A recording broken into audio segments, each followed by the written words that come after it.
आज हम bars of composite sections के बारे में पढ़ेंगे कि कंपोजिट बार्स पे लोड कैसे कैसे डिस्ट्रीब्यूट होता है। कंपोजिट बार्स वो बार्स होती हैं जो दो या दो से ज़्यादा मटेरियल्स की से बनती है और इनका अगर हम जब क्रॉस सेक्शन लेंगे तो ये दोनों बार्स अलग अलग नहीं हो सकती। स्टेप्ड बार्स जो आपने लास्ट लेक्चर में पढ़ी थी उसमें ये हो सकता है कि जो मशीन है उसका एक पार्ट किसी और मटेरियल का है, सेकंड पार्ट किसी और मटेरियल का हो सकता है। तो ये इस फिगर में जो आप देख रहे हैं ये एक कंपोजिट ट्यूब है जिसके इनर ट्यूब अलग मटेरियल की है और आउटर ट्यूब अलग मटेरियल की है। इस पर आपने एक पी कंप्रेसिव लोड लगाया है। इस लोड के कारण दोनों बार्स कंप्रेस होगी।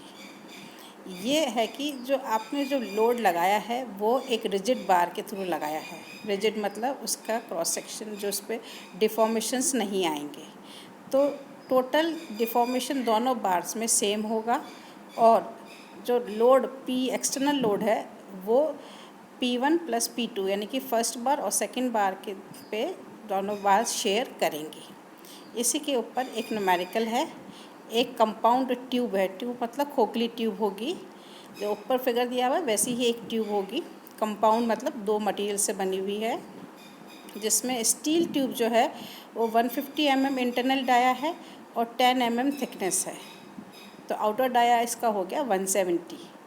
और दूसरी बार है वो ब्रास की है जिसका 170 mm इंटरनल डाया है और 10 mm थिकनेस है, तो ब्रास की बार का आउटर डाया हो गया 170 + 10 + 10 दैट इज़ 190। और ये भी दिया हुआ है कि जो दोनों ट्यूब्स जो हैं उनकी लेंथ सेम है। जो आपके ऊपर का फिगर देखिए इसमें लेंथ सेम है।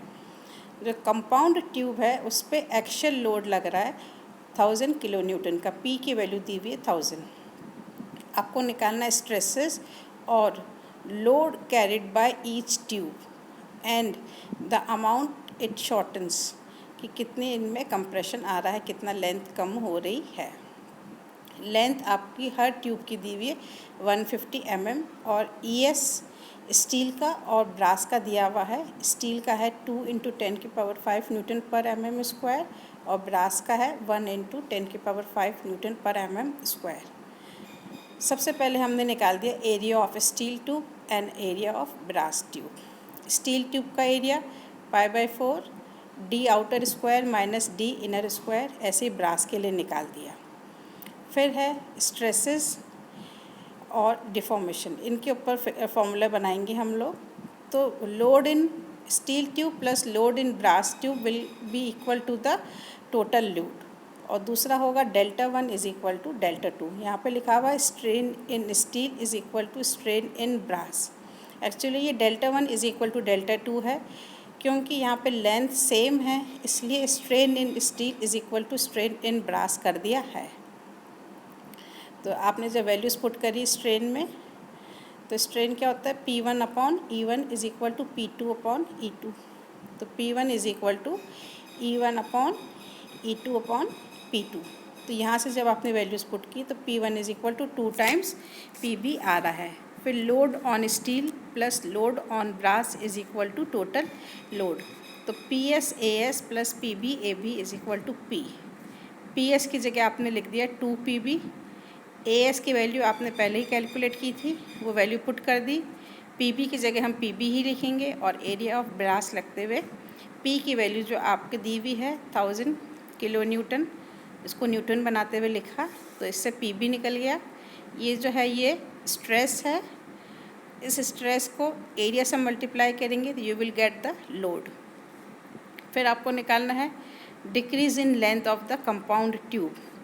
कंपाउंड ट्यूब के लेंथ में कितना डिफरेंस आ रहा है, डेल्टा = PL/AE। इस फॉर्मूले में जब आप वैल्यूज़ पुट करोगे तो you will gate decrease in length 0.095 mm। Next question में एक लोड है 400 किलोन्यूटन का, वो एक छोटे कंक्रीट के कॉलम पे लगाया है जिसका जो डायमेंशंस है वो 250 × 250 है। इस कॉलम के ऊपर स्टील की बार्स लग रही हैं जिनका एरिया है 2512 mm²। Modulus of elasticity for steel जो है वो 18 टाइम्स दैट ऑफ कॉन्क्रीट है। आपको निकालना है stresses in concrete and steel. और ये भी दिया हुआ है stress in concrete shall not exceed 4 Newton पर mm स्क्वायर। कॉन्क्रीट की जो ग्रेड है वो 4 न्यूटन पर mm स्क्वायर से ज़्यादा लोड नहीं ले सकती है। आपको लेना है find the area of steel required so that the column में support a load of 500 kilonewton. Area of steel ये दिया हुआ है। Area of concrete, total area में से स्टील के एरिया को माइनस करेंगे तो you will get area of concrete. Strain in steel is equal to strain in concrete, क्योंकि कॉलम की लेंथ सेम है तो इसमें जब वैल्यूज़ पुट करेंगे तो P S is equal to 18 PC आ जाएगा। Load on steel plus load on concrete is equal to total load है, तो वैल्यूज़ पुट करिए तो इससे आपको PC और PS की वैल्यू आ जाएगी। अब ये दिया हुआ है कि स्टील का एरिया निकालना है सो दैट द कॉलम में support a load of. Column का जो लोड आ रहा है वो अब 500 है, तो इस पहले आपका जो कॉलम का लोड आ रहा था वो आ रहा था 400 किलो न्यूटन, अब 500 लिया है तो इसकी वैल्यूज पुट करते हुए आपने आंसर निकाल लिया। स्टील का एरिया जो निकला वो है 3676 mm स्क्वायर। थर्ड क्वेश्चन में 3 वर्टिकल बार्स हैं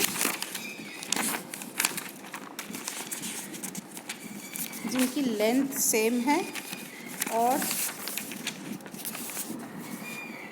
और ये सेम वर्टिकल प्लेन में है और ये सपोर्ट कर रही हैं लोड को 20 किलो न्यूटन के। आउटर जो बार्स हैं वो कॉपर की है और इनर बार जो है वो स्टील की है।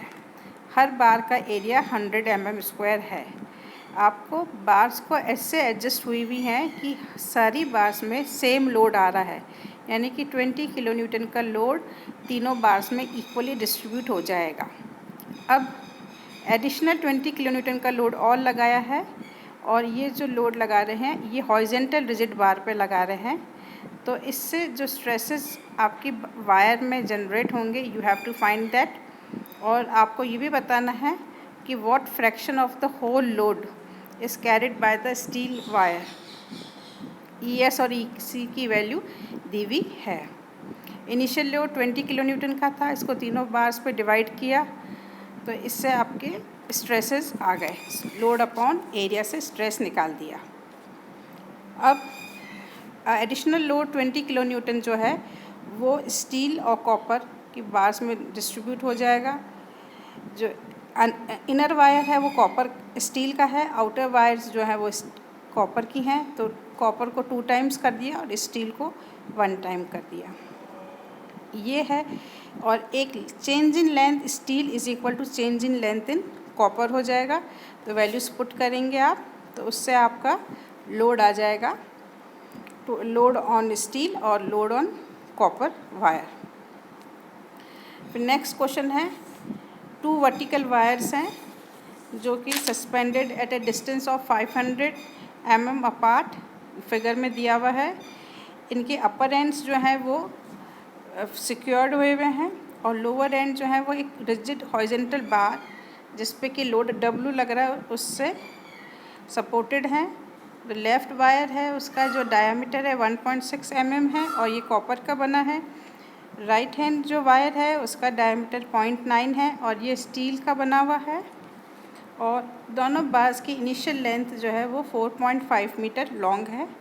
आपको निकालना है W की पोजीशन जिससे कि बार्स में एक्सटेंशन सेम हो, और आपको निकालना है slope of the rigid bar. Rigid bar जो नीचे बनी हुई है उसका स्लोप निकालना है। अगर 200 न्यूटन जो लोड है वो सेंटर पे लग रहा है। ES और EC की वैल्यू दी हुई है। सबसे पहले हम लोग एरिया निकालेंगे π/4d² की हेल्प से, फिर M is equal to ES upon EC निकाल दिया।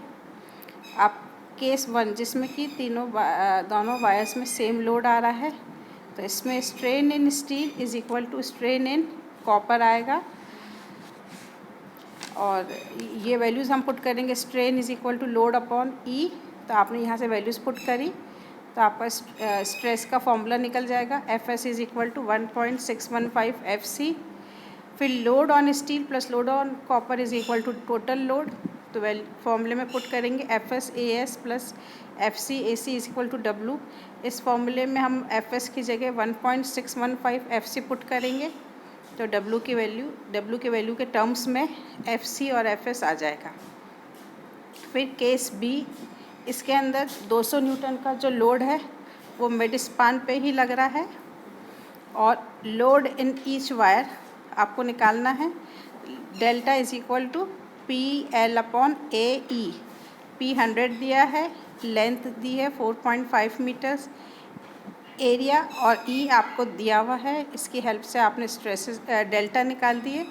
अब आपको निकालना है स्लोप जो होगा वो होगा चेंज इन डिफॉर्मेशन, दोनों के जो डिफॉर्मेशंस आ रहे हैं उनमें जो चेंज आ रहा है, अपॉन जो डिस्टेंस है दैट इज़ 500 मीटर। उसकी हेल्प से आप लोग डेल्टा निकाल लेंगे, थीटा स्लोप।